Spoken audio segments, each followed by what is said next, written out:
What's good? What's good? What's good? Hope everybody is doing amazing today. It is Friday, and it's your coach live. And so I just wanted to talk about something where I am right now. It's kind of getting ready to be a pretty bad storm. And one of the things that kind of gave me the reason, or should I say the muse about what I want to talk about, which is where's the peace. Usually there's always a calm before the storm in life. So I wanted to talk about that really quick. Not going to be long, just enough to just kind of give you something to think about, some type of thought-provoking question you might want to ask yourself about peace. So right now, one of my assignments for my clients that I'm working with, I'm big about trying to always get them to think about things outside of just the normal everyday thoughts and obligations. Right now, I'm asking my clients a very intricate question. And the question is, do you know what peace is? The reason I think it's imperative that we think about this question is because a lot of times in life, we really don't realize how much time we really don't think about how to get to a peaceful state of being, a peaceful state of mind. And so with that said, it's always important for me to, get the clients to think about something that is important versus just doing things that you're obligated to do. Okay, so I want you to think about what exactly is it that brings you the greatest peace. Now, I want to say something really quick because I know a lot of times we don't really think about it, but simulated peace is very, very real. A lot of times we like to get tipsy, or some of us like to get high. Some of us like to indulge in different vices we like. We like to go to parties, certain things that draw us to certain activities. Is sometimes because it gives us a simulated peace. And what that means is it's not necessarily that we even think about it, but you're trying to drive yourself into a peaceful state of being. You're wanting and desiring peace. You desire it because in our human state, human being, we are should always be desiring to be in motion towards peace in life. Okay? If you follow me a lot, if you pay attention to what I write, if you pay attention to what I talk about, what my courses are, I constantly drill the importance about self-love. I drill about the importance of how you have to be focused on what you do for self that makes you show love to you. Okay? And in that, it's very important and vital that we know what that is. A lot of times we don't. We don't know that catering to our wants, taking ourselves out to eat, going and doing things and fun activities to make us feel good is not a act of loving self. It's just something to enjoy, if that makes sense. So with that said, I want you to think about what is your state of being, and then what do you do to bring on the joy and the peace in your life? Do you go towards peace or do you go away from peace? This is very important. Hey, Arkenny, this is important because a lot of times we don't realize that we run away from peace and go towards what? Chaos, drama, gossip, all kinds of violence and things that are just unhealthy. And the reason we draw to that is because we like the activity, the stimulation that those activities give us. But what we're not understanding is when we're running towards those activities, we're running away from our inner peace. So let me just give you an idea about an external thing that you can really kind of think about that is peaceful.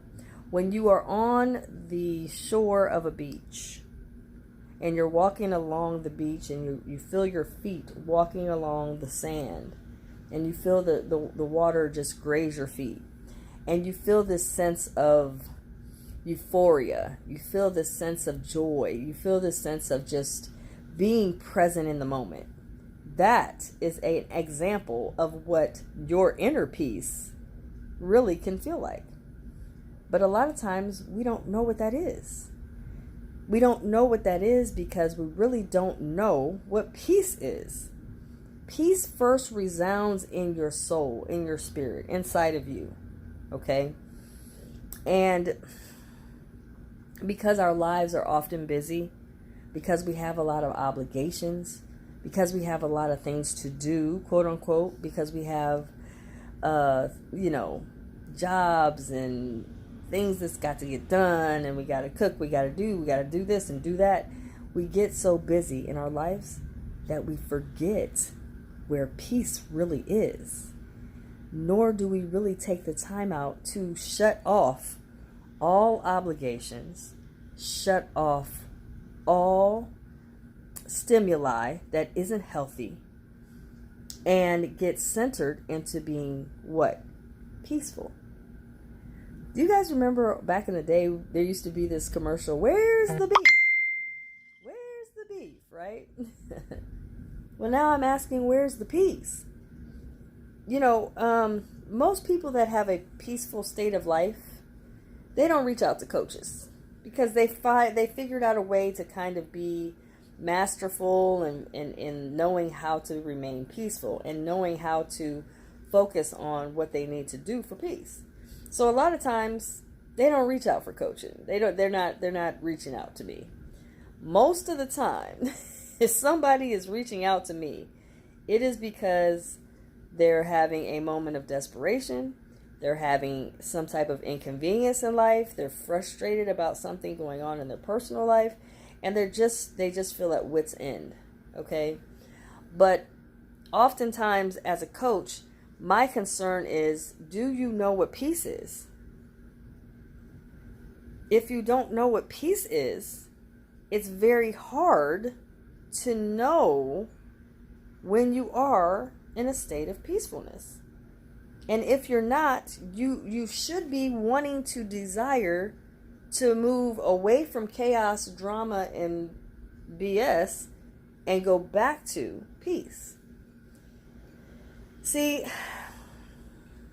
one of the things that I remember being a mother, I did a lot of studying about pregnancy. And I did a lot of studying about the amniotic fluid. And it is so powerful how a fetus is protected just in the amniotic fluid in the womb of the mother. And one of the things that's so powerful about that is you are literally surrounded in a cloud of love and protection.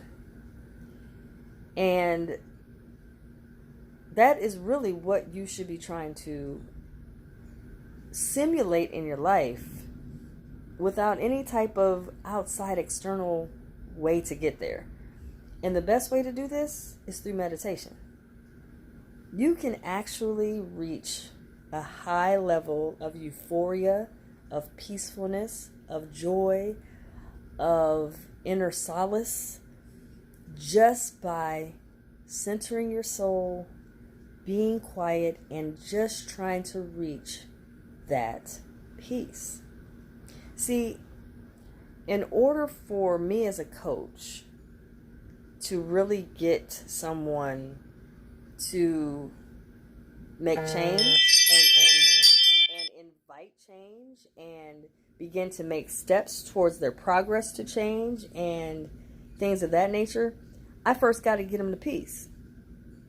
I have to figure out, well, how can I get them to attract peace in their life? How can I get them to desire to want more peace so that they run away from chaos and disruption in their life and more or less run towards peace?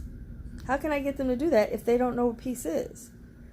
See, I used a example of the beach and walking along a beachside and how beautiful and peaceful that is, but that is nothing compared to what you can have in the inside, in your inner being, just by meditation. It's imperative. Hey, Annette, it's imperative that you realize that nothing can ever get you that high, no matter what drug, what sex, what dance club you go to, whatever. You can never get that high until you reach down deep inside your soul and realize how powerful it is to invite yourself and your soul into peace. So now that I talked about peace and what you should definitely feel when you are in that state of meditation, be mindful that you can not only just feel a sense of joy and solace in this, but you can also be so shocked as to what happens in your life once you begin to become committed to taking your time to really block off outside stimuli, healthy or not, so that you can get back to you. One of the things about loving self is that we must be honest with self, and we must figure out a way to make sure we're loving ourselves in the best way we can, without doing it to where we're just doing things externally, or we're doing things that cater to what we like. Because that's all fun and great.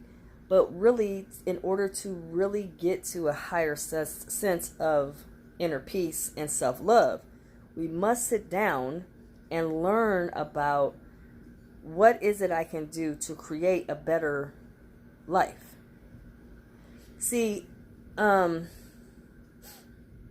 of the things that I can recall when I was on my journey towards loving self a little more intentionally, I remember sitting down thinking, what parts of my life do I feel need correction, that I feel need changed, that I feel need,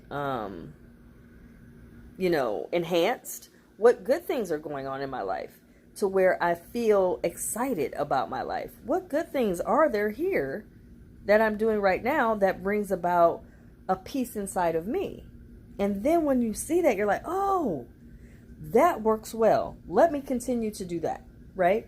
So when you start to make decisions, this is a part of self-love. Because like I said, I have up right now my self-love acts 5 through 9 that I'm getting ready to go hard in the paint on for you guys to learn. If you guys are not aware, I have self-love acts right now 1 through 4 that you can just inbox me and I can give you all the details on how to get those acts, because there's acts that you need to be doing to show yourself you love yourself. I know that seems crazy.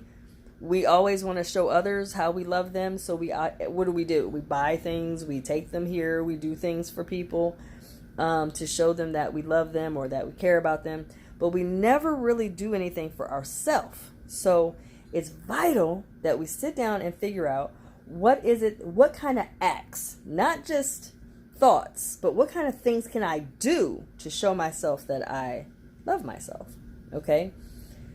So back to what I was saying about loving yourself. So what is very important is once you sit down and you realize, okay, I have done some things in my life that are positive and that are not so positive or negative, to where I know I have a knowledge now of what works well, and I have a knowledge now of what does not work so well for me in my life. So with that said, the things that work well, I need to continue to do. The things that don't, I need to start getting rid of, replacing those things, doing things differently, because you're not going to get a better result if you keep doing the same thing you've been doing. You're just not. I don't care how much you wish, hope, and pray. If you do not change how you do things, your results will remain the same. Okay? So just remember that. Your results will remain the same. You have to make changes. You have to change. If you are in a state of distress, a state of not good health, a state of just being defiant, being argumentative, you're constantly being negative, all of these things show that you're really not leading a life of peace. Because when you're peaceful, you don't need anything outside of you to bring yourself to the peaceful state. Make sense? Peace has to be understood, and it also has to be a practice. You cannot just hope for peace. You have to become it inside, and then you have to feel it, and then you have to know it, and then you have to be able to protect it. You have to be able to set boundaries to protect it from not being there. When you set the boundaries, your peace remains in your life. See, we can talk and chatter about stuff all day long about what we don't like in life, but if we're not willing to make a change and do stuff differently, we're going to continue to have the cycles. We're going to continue to have the results we've been getting. And are you tired yet? If you don't have a life of peace, but you continue to do the same things over and over again, you're going to continue to have a life of hell. It's just what it is. So in order for us to improve how our life is in its state right now, we must get back to figuring out in our soul what is working well in my life and what is not. And here's the thing. One of the biggest self-care acts and self-love acts that we have, that we definitely do not do, I think, as much as we should, is being honest with ourselves. We love to lie to self, don't we? We love to tell ourselves we're good when we're not. You know, the reason why I know that is because when I ask clients how they're doing, they tell me they're doing fine. But I'm looking at them like, no, you're not. You are on the phone with me. You are inboxing me for help. You're not doing fine. Why do you tell me that you're doing fine when you know doggone well you're not? And then I laugh about it because I'm like, is this what you tell yourself? That you're doing fine? Because if you're telling yourself you're doing fine and you're really not, you're lying to you. Now, here's the thing. One of the biggest ways to avoid having a peaceful life is to continue to lie to yourself. I'm telling you now. I've done it. I'll sit up here and lie to myself real good. Sound good about it? Oh, I know. Just like I said earlier, I tell my kids knowing and doing are two different things. You can know that you're not in a peaceful state of being. You can know that you're not doing the best you could possibly be doing in all facets of your life. You can know that. But doing something about it is completely different. We have to make decisions in order to get to our different state of being. We have to make decisions to want peace in our life. It's a decision. Just that simple. If I wanted chaos and drama and hell, I would have to invite it and allow it. If I don't, I won't have that in my life because I won't allow it. These are key, intricate things that a lot of times we don't think about because a lot of times we don't want to be honest with one and only truly who we are. We don't want to talk to ourselves about, you know damn well you are always late. Or you know damn well your credit looks like crap. Or you know darn well you are not being a good example to your children. But we'll sit up here and lie to ourselves, honey. Oh, yes, I am. I'm very good at doing such and such and such and such. And you know you're not. But in order for us to change something, we have to first admit it to ourselves it's not right. I'm just saying. Listen. Take heed to what I'm telling you. When you want change, when you want different, when you're tired of the same old stuff, you make a change. Period. You don't make excuses. You make a change. And 9 times out of 10, the changes that become the most effective are the ones that we make to ourselves. We start promising and doing things differently. And in those promises to self, we start doing things different. I'll give you a little bit of a background story on myself. So, before I became a coach, I had associations with people that really weren't the best company for me and where I was trying to go and develop into.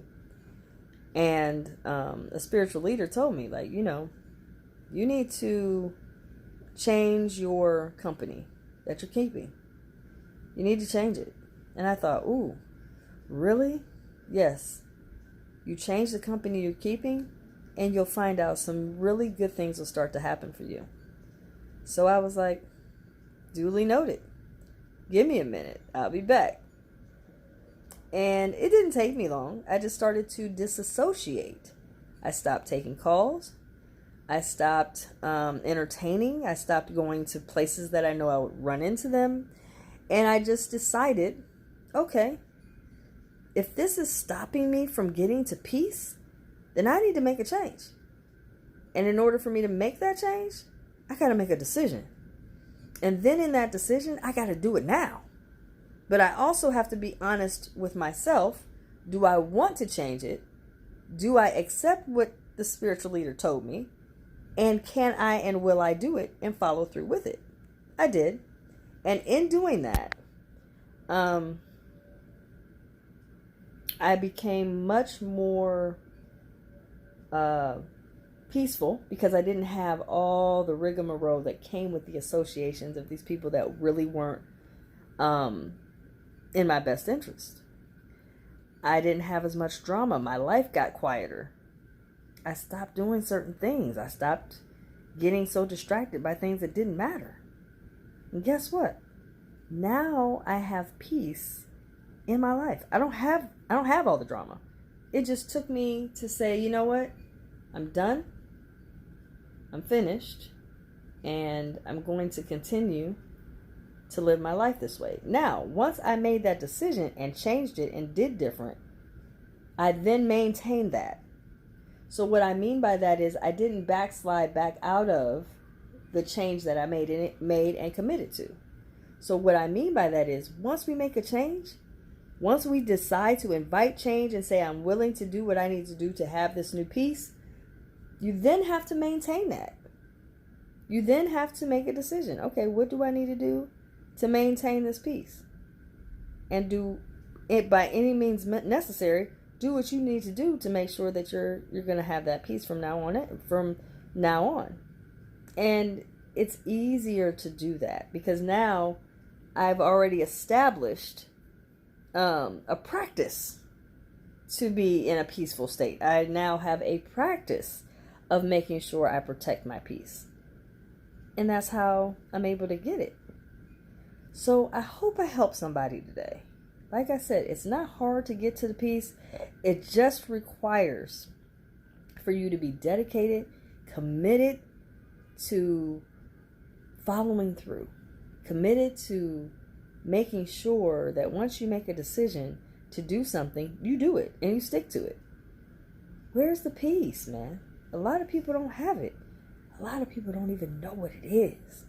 I gave you some key factors on how you can get to peace, but first, you've got to get honest with yourself.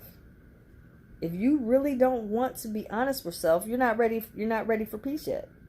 And that's fine too. But just know When you're ready for peace, you'll run towards figuring out how to get to it and keeping it in your life by any means necessary. Trust me, I'm telling you. Like I said, I will post in here self-love acts 1 through 4. Journal about it. You know, that's what I have my clients do all the time. I have my clients to journal their self-love acts. It's very important. It's not something you just do once or twice. You do it continually. You ask yourself intricate questions. You check in and see, do I even know what peace is? I mean, I know what it feels like to be peaceful, but I don't even know how to get there. Well, I gave you some pretty easy ways to do it. Meditation is number one. One of the greatest ways. Getting quiet, centered. Reading, journaling, studying, learning. All of those that I just gave you right there. Truth. Those all can help you to get to a peaceful state of being. But you first have to find it in you to ask yourself, do I really want peace or do I really love drama? Do I really love the chaos? We got to ask ourselves these real true questions. If you love chaos, own it. It's not a right or wrong answer. It's just your truth. If you love drama and aggravation and headache and all that, own that shit. If you love it, say, I love drama. I love all this action. I can't live a boring, peaceful life. Okay, well, own it. But just know that it comes with a price. When you have all that drama and chaos and arguments and stuff like that, it comes with a price. So you have to sit down and be honest with yourself and say, do I love my drama or do I really love my peace? I'm telling you now, when you have a peaceful state of life, there's nowhere else on the planet you can go that's going to take you there. Because you have it inside you. So the peace goes with you everywhere you go. That's why I keep saying it's imperative that we get serious about loving ourselves and knowing what the acts of loving self is. Not the pampering of self. It's a confusion there. You think if you take yourself and do something nice for yourself, that means you're loving yourself. It's not. You know how many lovers that really don't love their lovers go and take their lovers out to buy them something? They ain't loving them. They're just getting perks so that later on they can get what they want. That's all it is. So catering to your likes and what you want to do and all that is not loving self. You have to get serious and honest with you. You got to ask yourself, am I really loving what I'm doing? Am I loving my life, my state of being? Do I like this? Do I or not? And if I don't, what do I got to do to change it? Am I ready to do those things? Am I willing to do those things? I'm your coach, Carla Nicole. You need me, I'm an inbox away. All it takes is one inbox. All you got to do is inbox me and let me know that you're serious, that you're ready to do this work. It's not easy, but who told you that life's easy? I'm going to tell you now, I'm tough. But damn it, I'm going to give you what you need, though. And anybody that's getting coached by me, they don't backslide. They do just what, especially those that really want to get it done. They are skyrocketing. They're making changes. Their lives are being better off than it was. This is why it's so imperative to know self-love. This is why it's important to take time out and say, well, you know what? I'm tired of all the drama. I'm tired of all the headache. I want change. Once you make that decision to change it and you start doing the work and you reach out to me and say, hey, coach, I do want to change. I just don't know how to do it. We'll come up with a plan. Trust me, I'm great with planning how to do it. I just want somebody willing to commit. I got some dope clients right now doing the work. Like I said, they're doing their assignments and stuff like that, which really is imperative in order to get the results. Results vary based upon your commitment to yourself. Just what it is. You really want this work? Oh, I'm going to give you the work. If you really want to do what you want to do to get and gain and do what you need to do, I'll give it to you. But your results are based upon your commitment to you. Are you ready? I'm just saying. if you ready, let's go. Inbox me. Or go to my coaching page, Carla Nicole Wisdom Coaching Services. Go over to my page and sign up for a coaching, well, it's usually 30 to 45 minutes, but 30 to 45 minute initial consultation with me, and we can make it happen. But you got to be committed to you, not me. If you want some results, you need to make that happen. I hope I gave you something today. Make sure you share this video. Understand, your life shouldn't be full of chaos and drama. It should be full of peace. And if it's not, why not? I'm just saying. You guys have a wonderful Friday evening. It's Carla Nicole. I'm signing off. Best kept. Bye, guys.